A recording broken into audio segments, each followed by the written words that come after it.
Mute on नाही करत मी, so that ठीक आहे. केलंच.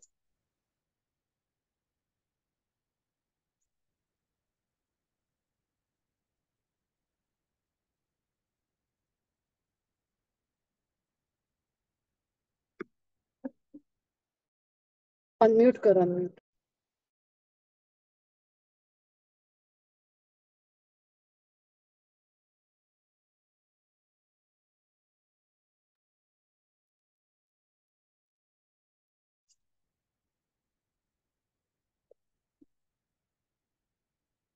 ॐ अज्ञानतिमिरन्धस्य ज्ञानाञ्जनशलाकया चक्षुरुन्मिलितं येन तस्मै श्रीगुरुवे नमः। नमः ॐ विष्णुपदाय कृष्णपृष्ठाय भूतले श्रीमते राधानाथस्वामिने इति नामिने। नमस्ते सरस्वती देवे गौरवाणी प्रचारिणे निर्विशेषा शून्यवादी पाश्चात्य देशतारिणे। जय श्री कृष्ण चैतन्य प्रभु नित्यानंद श्री अद्वैत गदाधर श्रीवासादि गौर भक्त वृंद। हरे कृष्णा कृष्णा कृष्णा हरे हरे, हरे राम राम राम हरे हरे। हरे कृष्णा कृष्णा कृष्णा हरे हरे, हरे राम राम राम हरे हरे। हरे कृष्णा कृष्णा कृष्णा हरे हरे, हरे राम राम राम हरे कृष्ण। आजच्या सत्रामध्ये सर्व मैत्रिणींचे स्वागत आहे, तसेच सर्वांच्या चरणी कोटी कोटी दंडवत प्रणाम। तर आज 18व्या अध्यायातील 62वा श्लोक आज आपण पाहत आहोत। तो श्लोक असा आहे, तमेव शरणं गच्छं सर्वभावेन भारत, तत्प्रसादात्म तत्प्रसादात्मरा शांती स्थान प्राप्यसि शाश्वतम। त्याचा अर्थ असा आहे, हे भारता, पूर्णपणे त्याला शरण जा, त्यांच्या कृपेने तुला दिव्य शांती आणि सनातन परमधामाची प्राप्ती होईल।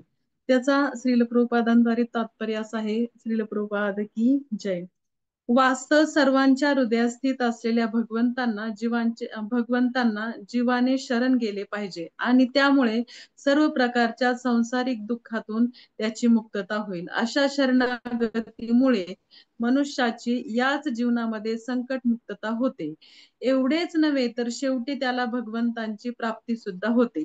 परमधामाचे वर्णन वेदांमध्ये तत् विष्णू परमपदम या शब्दात करण्यात आलेले आहे। परमधामाचे करण्यात आलेले आहे। संपूर्ण सृष्टी म्हणजे परमेश्वराचेच राज्य असल्यामुळे सर्व प्राकृतिक गोष्टी या आध्यात्मिकच आहेत, परंतु परमपदम हे शब्द सनातन धामाचा निर्देश करतात। या सनातन धामालाच वैकुंठ असेही म्हटले जाते। भगवद्गीतेत 15व्या अध्यायातही म्हटलेले आहे की सर्वस्य हृदय सन्निविष्टम, म्हणजे भगवंत सर्वांच्या हृदयात स्थित आहेत। म्हणून या ठिकाणी सांगण्यात आलेले आहे की उपदेश केला आहे की मनुष्याने अंतर्यामी परमात्म्याला शरण जावे, म्हणजे मनुष्याने भगवान श्रीकृष्णांना शरण जाणे होय। अर्जुनाने पूर्वी श्रीकृष्णांना भगवान म्हणून स्वीकार केलेला आहे। 10व्या अध्यायामध्ये भगवंतांना परम ब्रह्म परमधाम या शब्दामध्ये संबोधण्यात आलेले आहे। अर्जुनाने श्रीकृष्णांना भगवान आणि सर्व जीवांचे परमधाम म्हणून स्वीकार केलेले आहे। तो केवळ त्यांच्या स्वतःच्या वैयक्तिक अनुभवावरून नव्हे तर नारद, असित, देवल, व्यास यासारख्या महान अधिकारी आचार्यांच्या प्रमाणाची त्यांच्या स्वीकाराला पुष्टी आहे। हरे कृष्ण। हरे कृष्ण। आजचा म्हणजे आजचा हा जो 18वा अध्याय आहे तो जवळजवळ प्रत्येक श्लोकच हा इतका महत्वाचा आहे आणि प्रत्येक श्लोकामध्ये भगवंत एक प्रकारे पूर्णतः जे काही त्यांना सांगायचं आहे, म्हणजे ज्या सार रूपाने जे सांगायचं आहे ते सांगत आहेत। तर आता आपण इथे पाहत आहोत की कशा पद्धतीने सांगितलेले आहे की इथे या श्लोकामध्ये पूर्णपणे शरण जा असे म्हटलेले, पूर्ण शरण जा असे म्हटलेले। मग पूर्ण शरण जा म्हटलेलं असल्यामुळे की इथे काय महत्वाचं सगळ्यात जास्त की सेवा करणं, म्हणजे शरणागती ही एक महत्वाची, कारण सेवा करणं, प्रेम करणं हा एक स्वाभाविक म्हणजे एक प्रकारे स्वाभाविक एक जीव आहे ना, त्याचा स्वभावच आहे की प्रेम करणं। मग प्रेम करणं म्हणजे, आणि मग ह्या प्रेमामुळे काय होतं, तो भगवंतांच्या प्रती असलेले पूर्ण प्रेम ज्यावेळेस तो भगवंतांप्रती प्रदान करतो, पूर्ण शरणागती घेतो भगवंताची, त्यावेळेस त्याच्या जो प्रेमाला आहे ना, तर खरा पद्धतीने प्रतिसाद मिळत असतो, कारण तो पूर्णतः शरण आलेला आहे. आणि बघा, की जो भगवंतांना शरण येत असेल, त्याचं प्रेम जर भगवंताप्रती असेल तर त्याला काहीतरी चीज आहे. मात्र तो इतर गोष्टींमध्ये जर त्याचं प्रेम दाखवत असेल तर ते प्रेम हे वासनेमध्ये बदलतं. म्हणजे कोणती तरी ही कामना असते. म्हणजे प्रेमाचे एक भौतिक जगातील विकृत रूप आहे ते. म्हणजे आपल्याला ते काय करतं, संतुष्ट देत नाही. पण भगवंतांची बघा प्रत्येक सेवा ही संतुष्ट देत असते. एक साधं उदाहरण बघा, मंदिरामध्ये तुम्ही किती कष्ट करा, किचन सेवा करा, अगदी तुम्ही कधीही उन्हात न जाणारे गार्डन सेवा जरी केली तरी सुद्धा एक प्रकारे खूप अशी आत्मसंतुष्टी प्राप्त होत असते. आणि तेच काम जर घरी केलं ना, तर मलाच किती काम असतं, इतकं काम करून करून मी थकून जाते, मग आपली म्हणजे चिडचिड व्हायला सुरुवात होते. म्हणजे अशा पद्धतीने एक प्रकारे हे जे काम आहे ना आणि ते काम, तर त्याच्यामध्ये खूप फरक आहे. तर भगवंतांना आपण संतुष्ट करण्यासाठी आपल्याला एकच उद्देश असतो, की भगवंतांना संतुष्ट करणे. आणि भगवंतांना आनंद दिला की आपोआपच आपल्या इंद्रियांना आनंद मिळत असतो. मग अशा पद्धतीने काय सांगितलं की मग काय करायचंय, जर भगवंत म्हणतात की तुझ्या मनाने जर कुठेही जाशील तर तू मात्र कोणत्याही चुकीच्या दिशेने जाशील. मग काय करायला पाहिजे, त्यासाठी उपाय काय आहे, तर भगवंत काय म्हणतायत की मा शुचः, म्हणजे काय, तर आपल्या श्लोकामध्ये काय सांगितलंय, तमे शरणम गच्छम सर्व भावेन भारत, म्हणजे पूर्णतः त्यामुळे काय मला शरण जा असं म्हटलेलं आहे. त्यामुळे काय होईल बरं, म्हणजे मला शरण गेल्यानंतर काय होईल, ठीक आहे, म्हणजे भगवंतांना आपण शरण जातो त्यावेळेस होणार काय, तर त्याच्या कृपेने दिव्य शांती आणि सनातन शाश्वत धामाची प्राप्ती होईल. म्हणजे दिव्य शांती कशामुळे प्राप्त होईल, की भगवंतांच्या ज्यावेळेस आपल्याला शरण, भगवंतांना जो भगवंतांनी सांगितलेलं आहे ना, स्पष्ट भगवंतांनी सांगितलं की मला शरण जा. आणि मग शरण गेल्यानंतर काय होणार आहे, की एक पद्धतीने आपल्याला दोन गोष्टी प्राप्त होणार आहे, एक तर दिव्य शांती मिळणार आहे आणि दुसरी म्हणजे सगळ्यात महत्वाची गोष्ट म्हणजे आपल्याला परमधाम म्हणजे सनातन धामाची, जे वैकुंठ धामाचे आहे, गोलोक धामाचे आहे, त्याची प्राप्ती आपल्याला होणार आहे. आता त्यांच्या कृपेने म्हणजे असे का म्हटलेले की त्यांच्या कृपेने असं म्हटलेले, म्हणजे माझ्या कृपेने असं म्हटले नाहीत भगवंत, की त्यांच्या कृपेने परमधामाचे. म्हणजे इथे पहा की ईश्वर सर्वभूताना, गेल्या श्लोकामध्ये भगवंत इथे स्पष्ट करत आहेत की ईश्वर सर्वभूताना म्हणजे त्यांना काय म्हणायचंय, की परमेश्वर प्रत्येक जीवांच्या हृदयात स्थित आहे. म्हणजे आता भगवंत त्या गोष्टीने आधीच्या श्लोकामध्ये सांगितलेलं की हृदयामध्ये स्थित असलेले जे भगवंत आहेत, त्यांचा त्याचा विषय चाललाय. आणि मग त्या भगवंतांना शरण आहे, म्हणजे परमेश्वर प्रत्येक जीवांच्या हृदयात स्थित आहेत. जसं की बघा, एक उदाहरण साधं सांगते की जसं वडील असे म्हणतात की घरामध्ये आई वडील असतात, ते मग ते म्हणतात, वडील काय म्हणत असतात मुलांना वगैरे, आपला उपदेशून म्हणत असतात, आई वडिलांची सेवा करावी कशा पद्धतीने, म्हणजे असं एक एक त्यांना आई वडिलांची माझी सेवा करावी असं म्हणत नाही, ते आई वडिलांची सेवा करावी असा उपदेश देत असतात. म्हणजे त्यांना काय करायचंय, फक्त आठवण करून द्यायची ह्या नात्याची. एक पद्धतीने एक नाते संबंध जो आहे ना, त्याची आठवण करून द्यायची, की तुझं काय कर्तव्य आहे हे आठवण करून द्यायची. म्हणून वडील काय म्हणतात, आई वडिलांची सेवा करावी. आणि दुसरं म्हणजे की हे सुद्धा म्हणतात की गुरु सुद्धा शिष्यांना म्हणत असतात, बघ जरा भगवद्गीतेत काय म्हटलेलं आहे, हा काय म्हटलेलं, तद्विधी परिपातेना, म्हणजे अशा पद्धतीने गुरूंना शरण गेलं पाहिजे. गुरूंना शरण गेलं पाहिजे, असं म्हणत नाही तुम्हाला शरण जा माझी सेवा कर असं म्हणत नाहीत, की गुरूंना शरण गेलं पाहिजे असं म्हणतात. म्हणजे तिथं सुद्धा काय, की नात्यांची आठवण करून द्यायची, की तुझे कर्तव्य काय आहे त्याच्यामध्ये, या गोष्टीची आठवण करून देण्यासाठी काय म्हणतायत तिथं, की गुरूंना शरण गेलं पाहिजे. अशा पद्धतीने ते भगवंतही काय म्हणतात, त्यांच्या शरण गेलं पाहिजे. म्हणजे भगवंतांना सुद्धा सांगायचं की ह्या गोष्टींची आठवण करून द्यायची, की तुझं काय कर्तव्य आहे, तुझं काय कर्तव्य, की भगवंतांना तू शरण गेलं पाहिजे, त्यांची सेवा केली पाहिजे, त्यांचं नामस्मरण केलं केलं पाहिजे, त्यांच्याशी एक आदान प्रदान, प्रेमाचं आदान प्रदान व्हायला पाहिजे. आणि ह्या सगळ्या आदान प्रदानाने एक नातेसंबंध जोडला जाईल. आणि पक्का ज्यावेळेस नातेसंबंध होईल त्यावेळेस मात्र तुला ह्या भौतिक जगामधली कोणतीही गोष्ट गोड लागणार नाही. आणि त्यावेळेस तुला माझ्या शरणागत आल्यानंतर तुला फक्त माझे स्मरण होईल. आणि माझ्या स्मरणाने तू प्रत्येक वेळी ज्यावेळेस तुझा अंत समय येईल त्यावेळेस तू माझे स्मरण करशील आणि माझ्या स्मरणाने तू भगवत धामाची प्राप्ती करू शकशील. म्हणजे अशा पद्धतीने ते भगवंतांना हे सांगायचंय. आणि आता आणखीन सुद्धा आपल्याला भगवद्गीतेत, पूर्ण भगवद्गीता जर आपण वाचली तर त्या बऱ्याच ठिकाणी भगवंतांनी सांगितलेले, आणखीन उल्लेख केलेला, अर्जुनाने सुद्धा उल्लेख केलेला. अर्जुनाने तर आपण पाहतोय की प्रभुपाद सुद्धा सांगत आहेत की श्लोकामध्ये, की अर्जुनाने आधीच मान्य केलेलं आहे की तुम्ही भगवंत आहात, म्हणून हे मान्य केलेलं आहे. म्हणजे धाम, परम ब्रह्म, परम धाम असा उल्लेखही केलेला आहे त्यांनी. अशा पद्धतीने भगवंत सुद्धा अनेक ठिकाणी, विभूती युगामध्ये सुद्धा मी हे आहे, ते आहे, अशा पद्धतीने अनेक ठिकाणी उल्लेख केलेला आहे. म्हणजे ईश्वर म्हणजे सर्व कंट्रोलर आहेत, म्हणजे यंत्ररूढ आणि माया, म्हणजे ह्या पद्धतीने त्यांच्या सर्व कंट्रोल मध्ये आहे. सगळ्या गोष्टी भगवंतांच्या कंट्रोल मध्ये आहेत.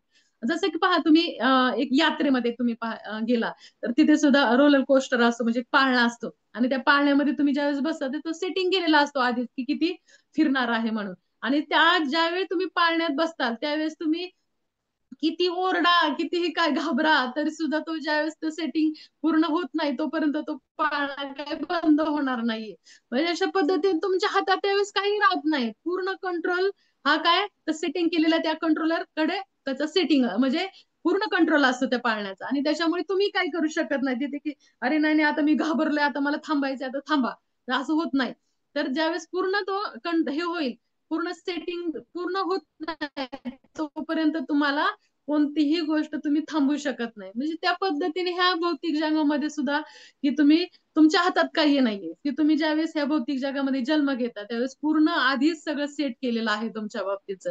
आणि तो सेट केलेला तुम्हाला फक्त भगवंत एक स्वतंत्र कण मात्र, जे स्वातंत्र्य आहे जे दिलेलं आहे त्यात भगवंत हस्तक्षेप करत आहे. आणि त्याच्यात आपल्याला ठरवायचंय की आपण ह्या मायेच्या अधीन व्हायचंय का भगवंतांच्या अधीन व्हायचंय, कोणाची सेवा करायची. मायेच्या लाथा खायच्यात की भगवंतांची शरणागती व्हायची. म्हणजे आम्ही तो कुकुर म्हणतोय, जसं भगवंतांच्या दारातलं एक पद्धतीने कुत्र झालेलं चांगलं. एक पद्धतीने हा जो पट्टा आहे तो आम्ही, म्हणजे कुठेतरी भगवंतांच्या शरणागत आहे कुणाचं तरी आम्ही, एक पद्धतीने आमचे दाता आहेत, आमचे मालक आहेत, हा त्याचं चिन्ह आहे. म्हणजे भगवंतांना शरणागत झालेलो आहोत आम्ही. मग त्या पद्धतीने एक कशा पद्धतीने आपण जाणीव करून देतो, की जाणीवपूर्वक भगवंतांना ज्यावेळेस आपण शरणागत होतो, भगवंत कंट्रोल आहे, कंट्रोलर आहेत हे आपल्याला माहिती होतं. मग ते पूर्णतः आपले काय होतात, की कधी साथ सोडत नाही, कधीच साथ सोडत नाही.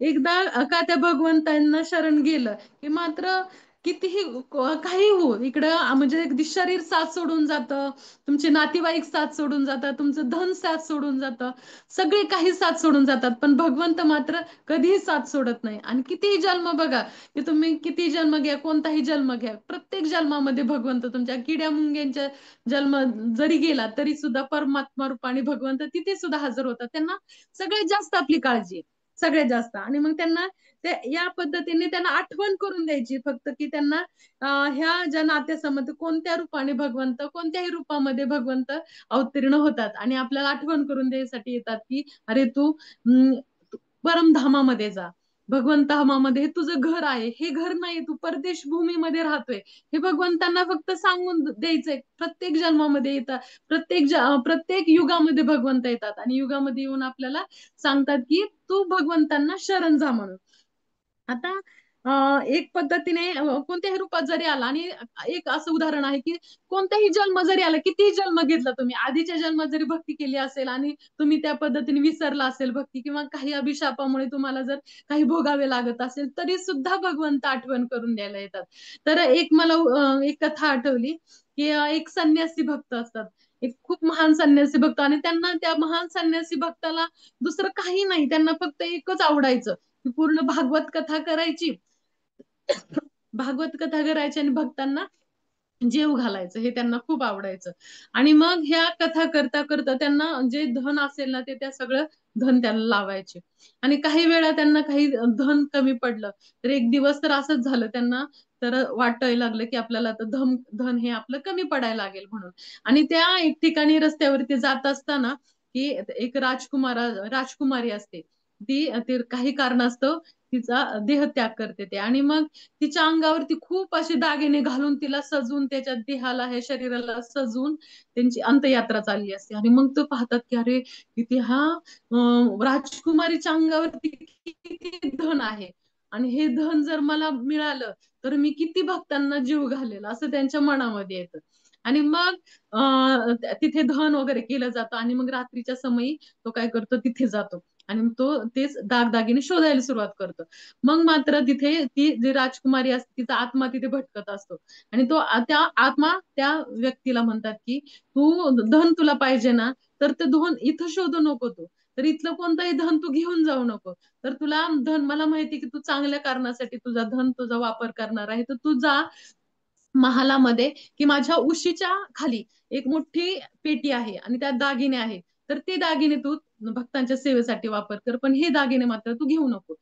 तर मग मात्र ते ऐकल्यावरती त्याला पण खूप आनंद होतो. ते धन तो तिथलं सोडून जातो आणि राजाकडे जातो आणि राजाला सांगतो की अशा अशा पद्धतीने. तर मग राजा पण खुश होतो, हे धन त्या सेवेमध्ये लागेल म्हणून. म्हणून राजा काय करतो, ते सगळं धन आहे, ते उशीखालचं धन हे त्या संन्यासीला देतो. तर संन्यासी भक्त काय करतो, तो ते सगळं धन घेतो आणि त्याचा सगळा वापर करतो, पण तरी सुद्धा त्याला असं वाटतं की अजून सुद्धा धन मला कमीच पडेल. आणि मग तो पुन्हा त्या स्मशानभूमीत येतो आणि ते राहिलेले ते धन गोळा करायला लागतो. आणि मग मात्र जी आत्मा राजकुमारी असते त्याला राग येतो आणि ती रागात ती त्या संन्यासाला शाप देते. आणि शाप देऊन काय म्हणते त्यावेळेस, तर शाप देऊन म्हणते की तू आता पुढच्या जन्मामध्ये ना तू असाच आहे ना श्रीलंपट होशील आणि तुझा पूर्ण भक्ती त्यावेळेस तू विसरून गेलेला असशील. मग तसं म्हटल्यावरती मात्र तो जन्म गेल्यावर पुढचा जन्म त्याला ज्यावेळेस मिळतो त्यावेळेस मात्र तो खरंच असा श्रीलंपट होतो. श्रीलंपट झालेला असतो. अनेक वेशांमध्ये तो संग करायला लागतो. अशा पद्धतीने ह्या सगळ्या गोष्टी करत असताना त्यावेळेस मात्र काय होतं की तो तुम्हाला ती पुढची कथा कथा माहिती, ते बिल्वा मंगल ठाकूर खूप महान भक्त होतात, परंतु भक्त होण्याच्या आधी ते असेच काय असतात की श्रीलंपट असतात. आणि मग चिंतामणी कशा पद्धतीने त्यांना उपदेश करते आणि चिंतामणीच्या उपदेशावरून ते की त्यांना कळतं की अरे मी किती चुकीचं वागत होतो म्हणून. आणि मग चुकीचं त्यावेळेस मग पुन्हा पुढे गेल्यानंतर ते सगळं काही सोडून वृंदावनाच्या दिशेला जातात. आणि वृंदावनाच्या दिशेला जाताना सुद्धा त्यांना एका ब्राह्मणीचा आकर्षण प्राप्त होतं. आणि मग आकर्षणाने त्यांना असं वाटतं की हे जे डोळे आहेत ना ते सर्व आकर्षणाचे केंद्रबिंदू आहेत. मग ते काय करतात, ते डोळेच फोडून टाकतात. आणि मग अशा पद्धतीने ज्यावेळेस ते वृंदावनला पोहोचतात, तिथे गेल्यावरती सुद्धा तिथे राहतात ते आणि भगवंतांच्या काय करायचे, ते खूप महान महान असे कविता लिहायला सुरुवात करतात आणि त्या कविता लिहून त्या गायच्या ते. आणि प्रत्यक्ष भगवंत त्या काय करायचे, ते सगळ्या लीला आणि त्या लीलांचे जे गायन करायचे ना ते ऐकण्यासाठी भगवंत येऊन बसायचे मांडी घालून असे. आणि ते खूप सुंदर असे गायन करायचे. आणि मग हे गायन करत असताना मग पुढे पुढे त्यांना पण कळालं की एक बालक येऊन बसतोय, पण त्यांना असं वाटतं एक मुलगाच आहे कोणीतरी. आणि ते ऐकत बसायचे ते गाणं.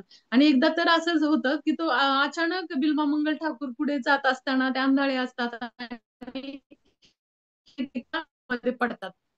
पडल्यानंतर मात्र ते मोठ्या मोठ्याने आवाज द्यायला सुरुवात करतात. आणि मग हा बालक भगवंत आहेत, ते भगवंत बालरूपामध्ये येतात आणि त्यांना हात देतात. आणि हात दिल्यानंतर मात्र मग तो जो स्पर्श आहे, तो स्पर्श झाल्यावरती त्यांना कळतं की अरे हे प्रत्यक्ष भगवंत आहेत, प्रत्यक्ष भगवंत आहेत.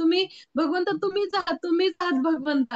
तर त्यावेळेस ते म्हणतात की भगवंत काहीच बोलत नाहीत, पण ते म्हणतात की हात असं हे करतात, झिडकारतात आणि भगवंत पळायला सुरुवात करतात. मग मात्र ते म्हणतात की मग बिल्वा मंगल ठाकूर खूप सुंदर गीत गातात की तुम्ही आता मला सोडून जाताय तुम्ही, पण माझ्या हृदयातून तुम्ही कधी सोडून जाताल मला, हृदयातून मात्र मला सोडून जाऊ शकत नाही. तुम्हाला इतकं सुंदर ते गीत गातात त्याच्यावरती की त्या गीतामध्ये ते खूप छान पद्धतीने म्हणतात की कशा पद्धतीने तू जाऊ शकत नाहीत भगवंता मला सोडून. म्हणजे अशा पद्धतीने भगवंत इतके महान आहेत की जे त्यांना काय करत असतात की कशा पद्धतीने एक गीत मी लिहिलेलं पण आहे. त्या गीतामध्ये खूप छान ते सांगत आहेत की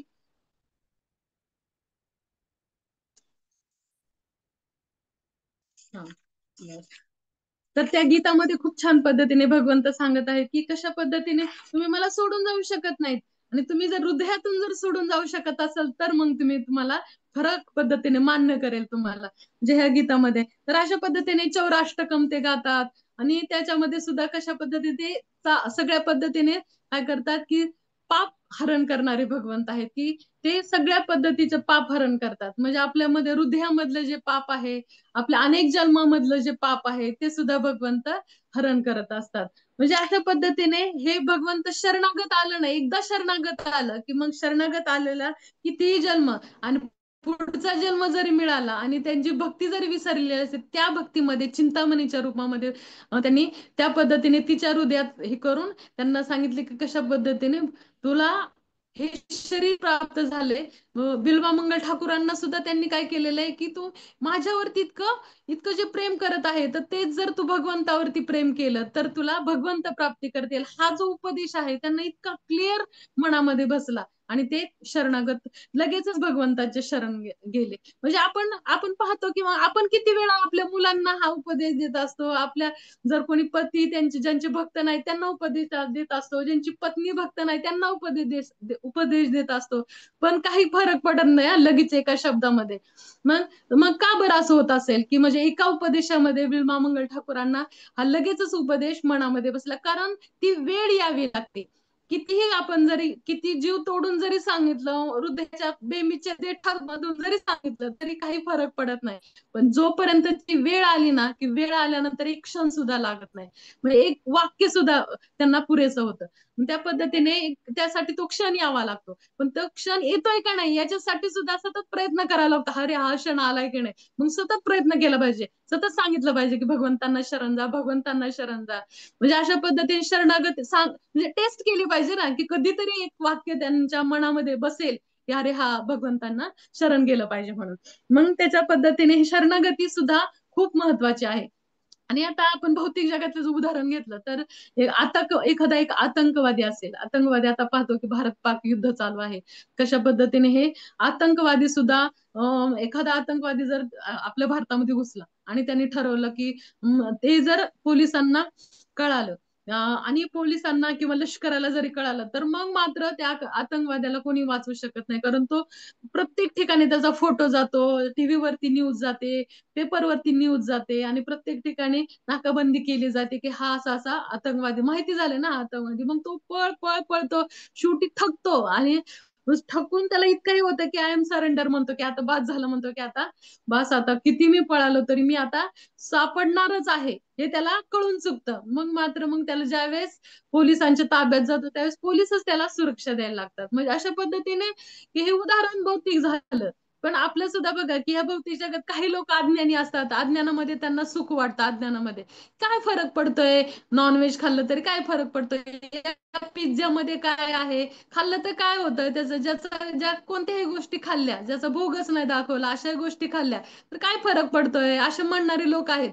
म्हणजे आय डोंट केअर, काय करा, आम्हाला त्यांना विचारच करायची शक्ती त्यांच्यामध्ये नसते की काही असू तिकडं. जसं की एखादी लहान मुलगा एखाद्या आगीकडे जातो आणि त्या आगीला शिवतो आणि शिवल्यानंतर काय होतं की आग त्याला थंडगार वाटते, आहे की नाही? थंड वाटते का? थंड नाही वाटणार. अरे मग कर नाही, त्याला त्याला तर माहिती नव्हतं ती आग आहे. पण हा अग्नी काय करतो, त्याचा धर्म दाखवतोच. तो ज्याला अज्ञानी असो ज्ञानी असो तरी सुद्धा तो त्याचा धर्म दाखवतो. त्याच पद्धतीने तुम्हाला किती ज्ञान असो किंवा नसो, म्हणजे काय हे खाल्ल्यावर काय होतं, ते खाल्ल्यावर काय होतं, ह्याचं जरी ज्ञान असो अज्ञान असो तरी सुद्धा त्याची रिॲक्शन आपल्याला मिळतेच. मग पळून पळून किती पळणार आहात तुम्ही? चुका आता आपल्या मान्य करायला शिकलं पाहिजे की ठीक आहे माझं चुकलं, म्हणजे चुकलं ठीक आहे, माझं चुकलं, म्हणजे मी सगळ्यांच्याच चुका झालेल्या आहेत. मग आता देवांपासून काय लपणार आहे? देवांपासून कोणतीही गोष्ट लपत नाही, शेवटी त्यांना शरण गेल्याशिवाय गत्यंतर नाहीये. म्हणजे ते आपले सर्वात मोठे हितचिंतक आहे. हा हितचिंतक हा शब्द इतका महत्वाचा आहे ना, फार महत्वाचा आहे की आपल्या जीवनामध्ये कितीही गोष्टी कशाही येऊ, कितीही म्हणजे आपल्या जीवनामध्ये मोठी मोठी जरी संकट आली तरी त्या संकटाकडे आपण पॉझिटिव्हली पाहिलं पाहिजे. ते संकट का आलेलं आहे आपल्यावरती, तर ते संकट भगवंत आपले हितचिंतक हा जर शब्द असेल ना आपल्याला महत्वाचा, आपल्या हृदयामध्ये जर तो शब्द कोरलेला असेल ना, तर कोणतीही परिस्थिती आली तरी सुद्धा ते आपले भगवंत आपले हितचिंतक आहेत. ही महत्वाची गोष्ट आपल्याला ज्यावेळेस कळते त्यावेळेस मात्र कोणती परिस्थिती आली तरी सुद्धा आपण ती भगवंतांनीच पाठवलेली परिस्थिती आहे हे आपण समजायला सुरुवात करतो. आणि एक उदाहरण सुद्धा आहे की एक म्हातारी असते आणि खूप म्हातारी गरीब असते ती, आणि तिच्याकडे फक्त एक गाय असते, आणि ती गायी तिचं पालन करायची ती, आणि तिला पालन करून तिच्यावरती तिचा उदरनिर्वाह असायचा. आणि ह्या म्हातारीकडे एक खूप महत्वाचे पाहुणे गेले. कोण पाहुणे गेले असतील तर अर्जुन आणि श्रीकृष्ण त्यांच्याकडे पाहुणे म्हणून जातात. पाहुणे म्हणजे एक जंगलामध्ये तिची झोपडी असते, आणि असेच ते फिरत फिरत तिच्याकडे जातात. रात्रीची वेळ असते. मग त्यावेळेस म्हातारी खूप अशी त्यांची सेवा करते. त्यांचं दूध काढून भगवंतांना आणि अर्जुनाला गरम गरम दूध प्यायला देते. त्यांना तिला इथोची जे काही असेल तिच्या जमेल तेवढी ती सेवा करते. आणि सेवा केल्यानंतर मात्र मग अर्जुन आणि भगवंत दुसऱ्या दिवशी सकाळ होते, आणि ते दोघेही बाहेर पडतात. आणि बाहेर पडल्यानंतर भगवंत अर्जुनाला विचार पडतो मनामध्ये की भगवंत असे कसे काय, भगवंतांनी काही न देता म्हातारीला बाहेर कसे काय पडले ते. भगवंत तर थोडी जरी गोष्ट केली तरी त्याची लगेचच भगवंत परतावा देत असतात. मग असं कसं काय झालं, अर्जुनाच्या मनामध्ये प्रश्न उठायला लागतो. मग अर्जुन विचारतो श्रीकृष्णांना, श्रीकृष्ण तुम्ही असं कसं काय केलं, तुम्ही काहीच कसं दिलं नाहीये अर्जुनाला, सॉरी म्हातारीला. त्यावेळेस मात्र मग श्रीकृष्ण म्हणतात मी दिलं ना तिला. ते म्हणतात काय दिलं तू? आता उद्या सकाळी तिची गाय मरणार आहे.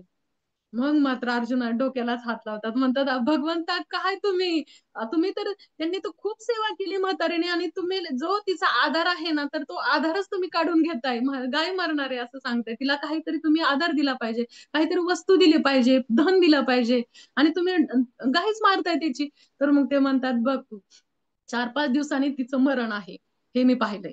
आणि मग तिची गायी ज्यावेळेस, गायीवरती तिचा खूप जीव आहे, आणि ज्यावेळेस ती मरेल त्यावेळेस मरताना तिला खूप काळजी लागेल की आता माझ्या गायीचं कसं होईल म्हणून. आणि मग आता मी त्यामुळे आधीच गायीला जर मारलं तर त्यावेळेस मात्र ती पूर्ण शांत होईल, तिचा शांत होऊन तिचा देह सोडेल. आणि मग ती भगवंत माझा विचार करत करत काय करेल, ती एक भक्तच आहे त्यामुळे ती माझा विचार करेल, आणि माझा विचार केल्यानंतर काय करेल, ती भगवत धामाची प्राप्ती करेल. मग सगळ्यात माझं घरच मी तिला देतोय ना, अजून काय पाहिजे. म्हणजे अशा पद्धतीने शरणागत जीवांना भगवंत काय करतात, जे पाहिजे ते देतात. मग परमधामाची प्राप्ती करून देतात भगवंत. मग काय होतं इथं की आनंदासाठी तर म्हणजे आपण का पळतो प्रत्येक गोष्टीने, म्हणजे हे पाहिजे ते पाहिजे त्यासाठी आपण पळत असतो. कशासाठी? तर आनंदासाठी आपण पळत असतो. मग आनंदासाठी पळत असतो तर आपण काय केलंय की सगळी आधीच्या काळामध्ये खूप गोष्टी सोप्या असायच्या. की सोपं असायचं सगळं, आनंदी जीवन असायचं. छोट्या छोट्या गोष्टींमध्ये आनंद प्राप्त करायचे लोक, सुख प्राप्त करायचे. पण आता सध्या काय झालंय की आपण काय केलंय, सगळ्यामध्ये ना आपण आहे ना एकदम कॉम्प्लिकेशन निर्माण केले. सगळं काही सिम्पल होतं पण त्याच्यात कॉम्प्लिकेशन निर्माण केले. कारण आपल्याला काय मिळालंय, ऑप्शन्स मिळायला लागलेत प्रत्येक गोष्टीमध्ये ऑप्शन्स. म्हणजे आपण काय करतोय की मनामध्ये विचार करतो, गावामध्ये जास्त बहुधा आनंद असेल गावामध्ये का शहरामध्ये आनंद असेल, साध्या खाण्यामध्ये आनंद असेल का छप्पन भोगामध्ये आनंद असेल, असा विचार करत असतो. साध्या कपड्यामध्ये आनंद असेल का असा सूट बूट टाय घालून फिरण्यामध्ये आनंद असेल. म्हणजे अशा पद्धतीने आपण काय केलं की प्रत्येक गोष्टीला ऑप्शन द्यायला लागलोय. त्याच्यामुळे आपण आनंदाची जी परिभाषा आहे ना तीच आपण चुकीची हे करतोय आपण, की प्रत्येक गोष्टीत ऑप्शन देतोय. त्याच्यामुळे ह्याच्यात आनंद आहे की त्यात आनंद आहे, ह्या गोष्टीत आपण विसरून चाललोय. म्हणजे आनंद प्रत्येक एखाद्या अपयशामध्ये सुद्धा आनंद आहे. आनंद, यश प्राप्त करणं आणि आनंद मिळवणं ह्यात खूप फरक आहे. यशामध्ये काय होतं, यश प्राप्त केले अहंकार निर्माण होतो, मी केलं याच्यामध्ये, त्याच्यामध्ये ह्या गोष्टी आपल्यामध्ये येत असतात. परंतु जो आनंद मिळत असतो त्याच्यामध्ये मात्र काय होत असतं की आनंद हा कोणत्या अपयशामध्ये सुद्धा आपण त्या गोष्टीमध्ये आनंद प्राप्त करत असतो, कारण त्याला ज्ञानाची प्राप्ती झालेली असते. कशामध्ये आनंद आहे आणि कशामध्ये दुःख आहे हे गोष्ट प्राप्त झालेली असते. एक उदाहरण द्यायचंय मला की युरोप मधला एक, तुम्हाला सगळ्यांना माहिती झालं, सॉकेट म्हणून एक फिलॉसॉफर आहे, तर तो सुद्धा त्याचं एक उदाहरण आहे. त्यांनी बरेचसे असे लिखाण केलेलं, आत्म्यावरती तो चर्चा करायचा, लिखाण करायचा. म्हणजे हा जो आहे त्याच्यामध्ये त्याचे एक दिवस असे घरामध्ये अनेक चाहते त्याच्या येऊन बसलेले असतात आणि ते चर्चा करत असतात.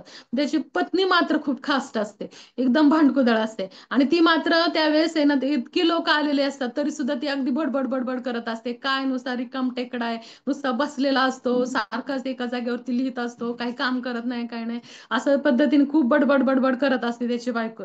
आणि मग मात्र बघा की कोणाला आपल्या घरामध्ये पाहुणे आले आणि कुणी जर आपला नवरा आपल्याला बोलला किंवा आपली बायको आपल्याला बोलली, तर मग पाहुण्यांदेखत बोलल्यावरती आपल्याला किती वाईट वाटेल किंवा किती अपमानजनक वाटेल. पण हा जो सॉकेट आहे त्याला काही त्याच्यात फरक पडत नाही. ठीक आहे ठीक आहे म्हणतो, ती बोलती बोलू द्या, ढग वाजतच असते, म्हणतो ढग वाजत असते, लक्ष देऊ नका, आपली चर्चा चालू ठेवूया. मग मात्र ते आपली तरी पण ते चर्चा चालू ठेवत असतात. मग मात्र काय होतं की ही जी पत्नी आहे आणखीनच चिडते, वरती जाते, वरून एक मोठाशी बादलीभर पाणी ना त्या पाहुण्यांच्या आणि त्या सॉकेटच्या डोक्यावरती पाणी ओतते. आणि मग मात्र तरी सुद्धा हा एकदम शांत सॉकेट, तो काय म्हणतो, काय जाऊ दे, ढग वाजत होते, आता बरसायला लागले, म्हणजे काही फरक पडत नाही. मग ते म्हणजे अशा पद्धतीने की ज्यावेळेस ज्ञान प्राप्त होतं ना, की कितीही दुःख येऊ, काही येऊ, कोणती कशी परिस्थिती येऊ, तरी सुद्धा तो आनंदाने त्याला सामोरे जायला शिकतो. कोणत्याही गोष्टीमध्ये काही फरक पडत नाही, कारण आहे ना आध्यात्मिक जगच हे वेगळं आहे. त्या आध्यात्मिक जगतामध्ये जी गोष्ट आहे ना, म्हणजे काही गोष्टी अशा असतात की त्या प्रयत्न काही गोष्टींमध्ये, एक आधी उदाहरण सांगते मी त्याचं. एक आपल्याला हे माहिती की रामाच्या आपण रामामध्ये राम ज्यावेळेस खूप मोठा असा सेतू बांधत असतात, त्यावेळेस हनुमानजी सुद्धा सेवा करत असतात आणि खारुताई सुद्धा सेवा करत असते. आणि मग ज्यावेळेस खारुताई सेवा करत असते, तर खारुताई सेवा करताना तिने जर पाहिलं की अरे हा एवढा मोठा पूल बांधलेला आहे आणि याच्यामध्ये मी किती माती दिलीये, ही जर मी किती माती दिली, किती खडे छोटे छोटे मी अर्पण केलेले, ही हा जर ती खारुताई विचार करायला लागली की मी किती हे केलं, माती दिली, तर तिला मात्र काय होईल, फ्रस्ट्रेशन मध्ये जाईल ती. ती एवढा मोठा पूल आहे आणि तिचा प्रयत्न मात्र एवढा छोटासा आहे, खूप छोटासा प्रयत्न आहे त्याचा तिचा. मग तिला खरंच ती डिप्रेशन मध्ये जाईल की नाही, की मी काय प्रयत्न केला आणि मला काय माझ्यावरती भगवंत खुश होतील. म्हणजे पण भगवंत तिथेच हनुमानजींना सांगतात की तू जे मोठे मोठे पहाडची पहाड आणत आहेत आणि त्या ह्याच्यावरती टाकत आहे पुलावरती, आणि ही जी खारुताई आहे ती जी छोटीशी कण मात्र फक्त आणून भिजून काय करायची, ती मातीमध्ये जायची, अशी लोळायची आणि छोटेसे कण त्या ह्याच्यावरती पुलावरती नेऊन टाकायची. मग ती जी सेवा आणि तुझी सेवा ही सेम आहे, असे भगवंत म्हणतात. म्हणजे भगवंत काय पाहतायत की तुम्ही काय करताय, याच्यापेक्षा किती प्रयत्न कर, म्हणजे तुम्ही किती प्रयत्नाने करताय. तुमची भाव काय आहे त्या प्रत्येक गोष्टीमध्ये. हा भगवंत पाहत असतात, तुमचा भाव पाहत असतात की तुम्ही किती अंतर अंतर एक पद्धतीने हृदयातून, म्हणजे अंतर्यामी जे भगवंत आहेत ते सुद्धा पाहतायत तुमच्या तुमचा प्रयत्न. तर की तुम्ही किती प्रयत्न करताय आणि किती हृदयातून प्रयत्न करताय. म्हणजे आध्यात्मिक जगतामध्ये प्रयत्न महत्वाचा आहे. प्रयत्न महत्वाचा आहे, वाक्य खूप महत्वाचं आहे. आध्यात्मिक जगतामध्ये प्रयत्न महत्वाचा आहे आणि भौतिक जगतामध्ये रिझल्ट महत्वाचा आहे. म्हणजे तुम्ही किती कमवलंय, किती आणलंय घरामध्ये, तर पत्नी खुश आहे, हे महत्वाचं आहे. हा, तुम्ही आणि ह्या भौतिक जगातली गोष्ट आहे. आणि भगवंतांना कोणता तुमचा एखादा प्रोजेक्ट पूर्ण करायला मदत करून घ्यायचा असं काही नाहीये. तर भगवंतांना प्रोजेक्ट पूर्ण करायचा ना, तर तुमची मदत पाहिजे असं काही नाहीये. तर भगवंतांना कोणत्याही गोष्टीची आशा नाहीये. तर भगवंत तू किती प्रयत्न केलाय. बघा की आपण एखादं चॅन्टिंग करत असेल आणि एखाद्याला चॅन्टिंग मध्ये झोप लागत असेल, झोप लागल्यानंतर मात्र तो झोप लागल्यावर तो काय करतो, उठतो, तोंडावरती पाणी मारतो किंवा एखादं चालायला सुरुवात करतो आणि जप करतो. मग प्रयत्न करतोय ना तो जप करण्याचा, त्याला झोप लागतीये तरी सुद्धा प्रयत्न करतोय. मग हे भगवंत पाहतायत.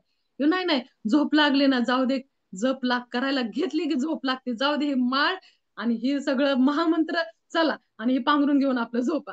हा असा असा करणारा भक्त मात्र भगवंत काय करत, त्याचं काही त्याला, हा काय करतोय की तो प्रयत्न करत नाहीये, मग त्याच्यामुळे भगवंत त्याच्याकडे लक्ष देणार नाही. पण हा किती झोप लागत असेल तरी झोप, माळ मात्र सोडत नाही, किती झोप लागू तिकडे, पण माळ मात्र नाही नाही, मला 16 माळा पूर्ण करायच्या आहेत, भगवंतांच्या आनंदासाठी पूर्ण करायच्या, मला येत नाहीये, माझं मन लागत नाहीये, महामंत्र प्रत्येक मी ऐकत नाहीये, कधी कधी माझ्या मनामध्ये अनेक चक्र चालू आहे, पण भगवंता मला तुमच्या आनंदासाठी हा जप करायचा आहे, आणि मग मी त्याच्यासाठी काही करेल. मग माझं म्हणजे एक खूप छान गोष्ट आहे की आपण ज्यावेळेस चॅन्टिंग करतो त्यावेळेस आहे ना, एक गोष्ट खूप महत्वाची की ज्यावेळेस तुम्ही जप करत असता, जप करता करता करता तुम्ही जपामध्ये अचानक तुम्हाला आठवतं की अरे मी जप करतोय, आणि मग मात्र तुमची रिएक्शन काय असेल की तुम्ही ज्यावेळेस तुम्हाला आठवेल की अरे हा महामंत्र ऐकला पाहिजे, अरे मी महामंत्राचा जप करतोय, नामकारी बहुधा निज सर्व शक्ती,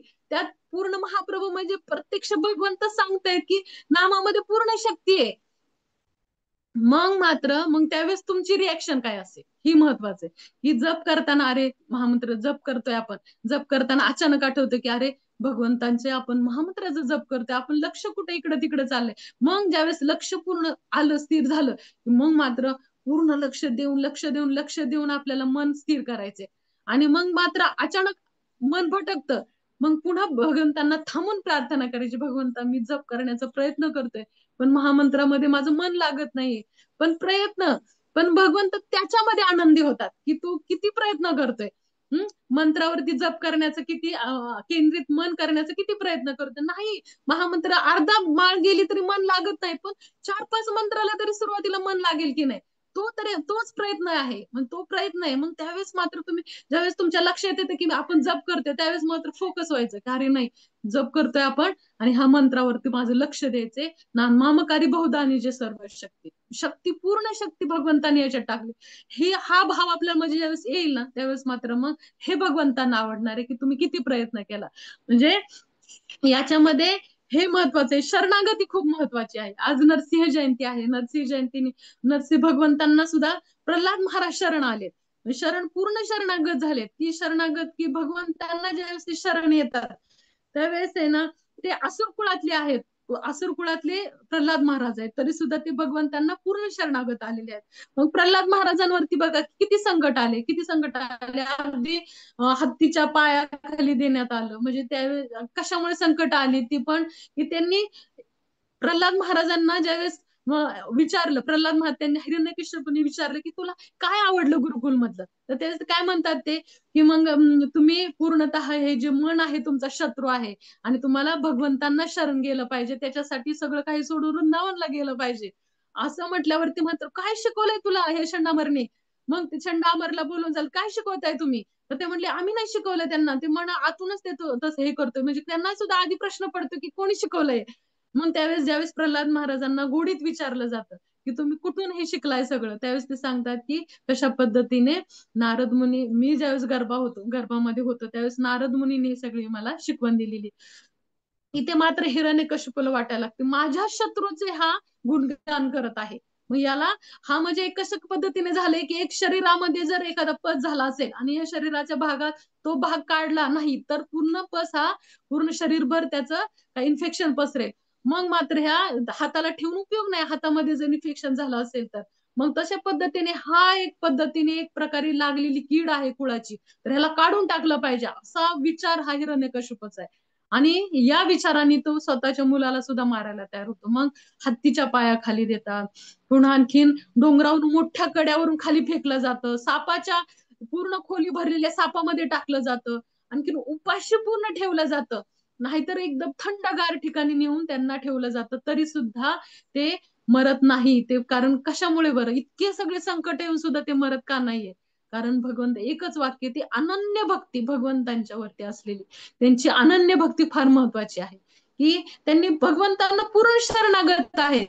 अनन्य भक्ती भाव त्यांनी भगवंतांवरती ठेवलेला आहे, त्याच्यामुळं ते कितीही संकट येऊ तर ते या संकटामध्ये हे होत नाही. कारण जर एक ते म्हण आहे बघा की जर एखादी भगवंतांनी ठरवलं त्याला मारायचं तर कोणीच वाचवू शकत नाही, आणि भगवंतांनी जर ठरवलं त्याला वाचवायचं ठरवलं तर कोणी मारू शकत नाही, मारायचं ठरवलं तर कोणी वाचवू शकत नाही. अशा पद्धतीने भगवंतांनी एक गोष्ट ठरवली ना तर मात्र काही होऊ शकत नाही तिथे. मग इथे भगवंतांनी ठरवलंय प्रल्हाद महाराजांना वाचवायचं, मग मात्र किती संकट, अगदी होलिका आली त्यांची बहीण, होलिका आली हिरण्यकश्यपूची, पण तरी सुद्धा तिथे सुद्धा ती स्वतः जाळली गेली, स्वतःला वरदान होतं तरी सुद्धा ते वरदानाला सुद्धा ते हे झालं, वरदान सुद्धा तिथे विफल ठरलं. आणि हे वरदान विफल ठरून काय झालं की प्रल्हाद महाराज वाचले आणि होलिका मरण पावली. म्हणजे अशा पद्धतीने प्रल्हाद महाराज तिथे सुद्धा वाचले, कारण त्यांची अनन्य भक्ती आहे भगवंतांवरती, आणि अनन्य भक्तीमुळे ते वाचवू शकले. अशा पद्धतीने हे प्रल्हाद महाराजांचे एक पद्धतीने आपण एक शिकू शकतो की कशा पद्धतीने मन हे शत्रू सुद्धा असते आणि आपलं मित्र सुद्धा असतं. शत्रू कधी होतं की ज्यावेळेस ते स्वतंत्र फिरतं, भटक्या कुत्र्यासारखं होतं, त्यावेळेस मात्र आपलं शत्रू होतं. आणि ज्यावेळेस एखादा पट्टा घातलेला ज्यावेळेस कुत्रा, जसं म्हणतो आपण मग असे सांगितलं तसं पद्धतीने पूर्ण शरणागत ज्यावेळेस भगवंतला होतं, त्यावेळेस मात्र त्याला त्या मन मात्र आपला पूर्ण आपला मित्र होऊन जातं आणि त्याचं मग त्यावेळेस ऐकलं पाहिजे. म्हणजे अशा पद्धतीने की नरसिंह भगवंतांना आपण पूर्ण प्रार्थना केली पाहिजे की आपल्याला किती अनेक संकट येत असतात आपल्या जीवनामध्ये, खूप संकट येत असतात, त्याच्यातून भगवंत तर सोडवतातच, पण मात्र आपल्या भक्तिमय जीवनामध्ये भक्तीमध्ये अनेक संकट येत असतात आणि त्या संकटामध्ये नरसिंह भगवंत आपल्याला वाचवत असतात. म्हणजे इथं प्रल्हाद महाराजांना सुद्धा ज्यावेळेस नरसिंह भगवंत आनंदी होतात, आनंदाच्या भरामध्ये म्हणतात की सांग प्रल्हादा, म्हणतात की तुला काय पाहिजे, की तुम्हाला काहीतरी माग मला, काहीतरी माग मला म्हणतात. मग त्यावेळेस मात्र प्रल्हाद महाराज काय करतात की मला एकच द्या, की मला कोणती इच्छा नको, ही इच्छा द्या. आणि मग नंतर मात्र आणखीन प्रल्हाद महाराजांना नरसिंह भगवंत प्रल्हाद महाराजांना अनेक म्हणतात की काहीतरी माग. मग त्यावेळेस मंत्र मागतात की मग एक गोष्ट दे मला, द्या मला एक गोष्ट द्या, की हा जो असुर माझे पिता आहेत त्यांचा मात्र उद्धार होऊ द्या. मग त्यावेळेस मात्र मग त्यावेळेस नरसिंह भगवंत इथे म्हणतात की अरे तुझ्या वडिलांचाच उद्धार नाही झाला तर तुझ्या 21 पिढ्यांचा उद्धार इथे झालेला आहे, की तू ज्यावेळेस अनन्य भावाने मला शरण गेलेला आहे. एक भक्त होणं किती महत्वाचं आहे, की आपल्या घरामध्ये जर एक भक्त झाला तर तो अनेक पिढ्या, 21 पिढ्या, मुलींच्या तर 42 पिढ्या म्हटल्या जातात, की आई वडिलांच्या घराच्याही पिढ्या आणि ते सासरच्या घरच्याही पिढ्या तरल्या जातात. म्हणजे अशा पद्धतीने की एक भक्त होणं किती महत्वाचं आहे. म्हणजे अशा पद्धतीने की प्रल्हाद महाराजांसाठी एक छोट्याशा प्रल्हादासाठी काय आपण मुलांकडे लक्ष देतो रे, आपण लहान मुलं असले काही बोलत असले तर त्यांच्या वाक्याकडे बोलण्याकडे लक्ष असतं का आपलं?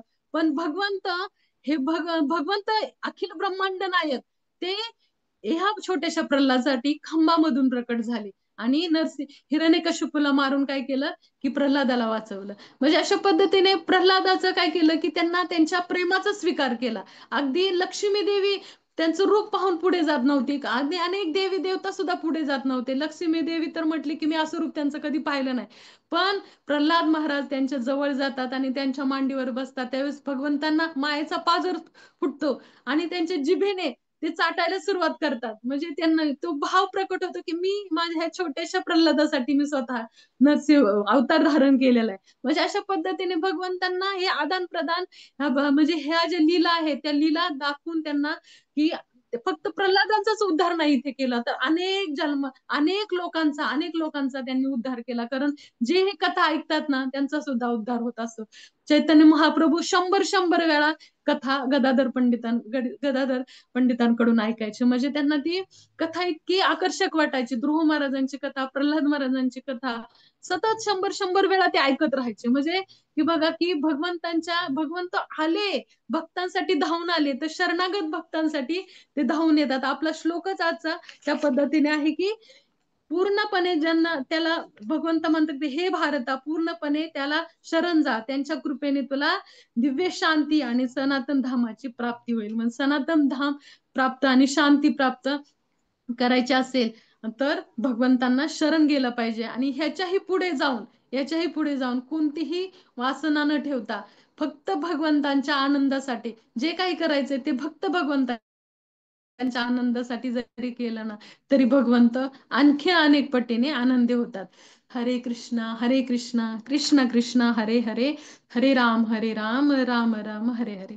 येतेच ते मी कोणाला काही माझे जर चुकीचे शब्द गेले असतील तर माझ्या बुद्धीचे दोष आहेत, आणि जे काही बरोबर असेल गुरु महाराज नित्यानंद प्रभूंची कृपा आशीर्वाद आहे. हरे कृष्ण. सर्व वैष्णवांच्या चरणी कोटी कोटी दंडवत. काही कोणाला प्रश्न असतील तर विचारू शकता. हरिबोल. कृष्णा दंडवत प्रणाम माताजी. तुम्ही प्रणाम. बेसिकच सांगितलं माताजी. म्हणजे आपल्याला की आपण किती ना शरण जाताना आपल्याला फार आपला अहंकारच फार महत्वाचा असतो, की कसं जायचं, कुठं पण जायचं. तर तुम्ही बेसिकच सांगितलं. खूप खूप धन्यवाद. खूप थँक्यू. धन्यवाद.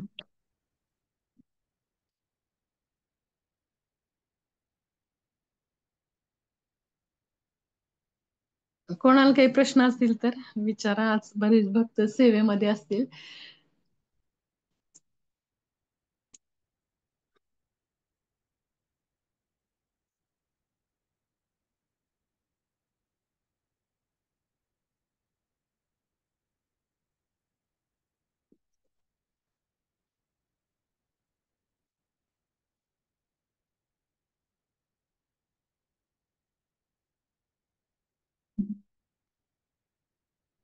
चालेल, आपण थांबूयात आता. हरे कृष्ण, दंडवत प्रणाम. माताजी, रेकॉर्डिंग थांबून. हरी बोल हरी माताजी. बोल. हा, हो हरी हो, बोल. ठीक आहे ठीक आहे. खूप छान क्लास झाला माताजी. खूप खूप धन्यवाद. हरी बोल. थँक्यू. हरी बोल. सगळ्यांना नरसिंह आप- जयंतीच्या खूप खूप शुभेच्छा. तुम्हाला पण नरसिंह जयंतीच्या खूप खूप शुभेच्छा. एंड करू का? हो चालेल माताजी, चालेल. हो हो, ठीक. हरी बोल, हरी बोल.